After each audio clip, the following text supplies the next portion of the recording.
Welcome to the Solid Signal podcast for the week of November 30th, 2015.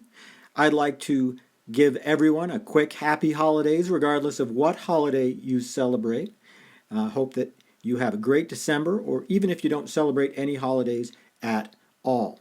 The subject of this week's podcast is not the holidays, but it is in fact sort of, well, let's put it this way, the Grinch.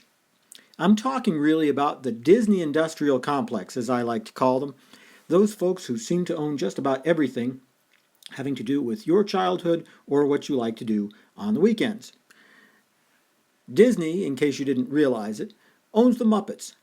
They own some of the Dr. Seuss empire. They own Marvel Comics, which means the Avengers and all those movies. They own Star Wars. They own theme parks. They own ABC. And most importantly, for this particular podcast, they own ESPN. You see, the news recently talked a lot about the idea that ESPN is losing subscribers. And why? Because people are cutting the cord. Well, of course, if you've been reading the Solid Signal blog for a while, you know that because I've been talking about it for about 3 years, and about how the Disney Industrial Complex gets about 40% of the money that comes out of your cable bill.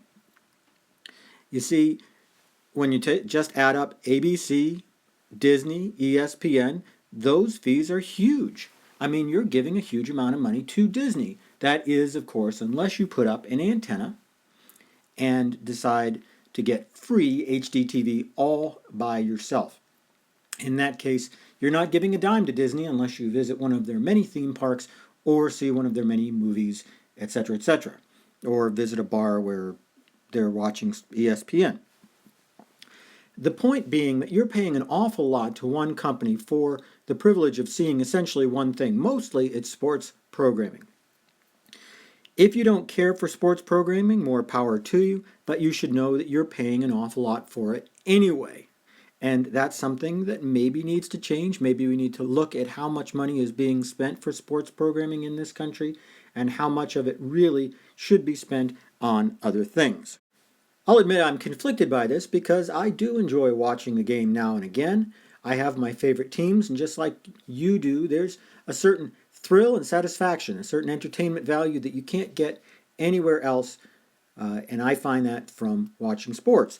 So when I talk about how sports, for example, is too expensive, it doesn't necessarily mean I want less of it. We just have to look at where that money is going and if that money is really being spent appropriately.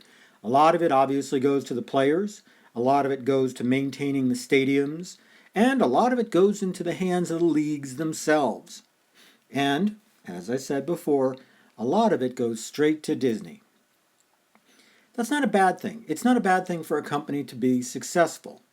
However, I would just like to remind every single one of my Solid Signal podcast faithful, those few of you that there actually are, that this is a free country and you have the absolute right not to pay Disney one thin dime if you don't want to. If you say to yourself, well, hey, that's the only place that I can get my particular sport of choice, well, I get that. But except that there are other places. Of course, many sports offer a subscription package like NFL Sunday Ticket if you're part of DirecTV, or MLB.TV, which is available to everybody.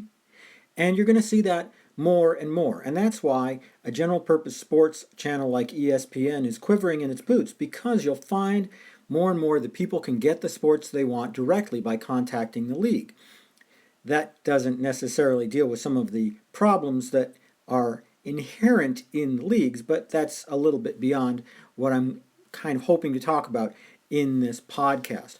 What I really wanted to say was that you have the choice. It's completely up to you exactly how much you pay the Disney Industrial Complex, whether that means less sports, whether it means not seeing the Star Wars movie 5 times, only seeing it 4 times, as I'm planning on seeing it, or not letting your kids watch as much Muppets or as much comic book stuff or whatever. Your decision. In the meantime, have a great week.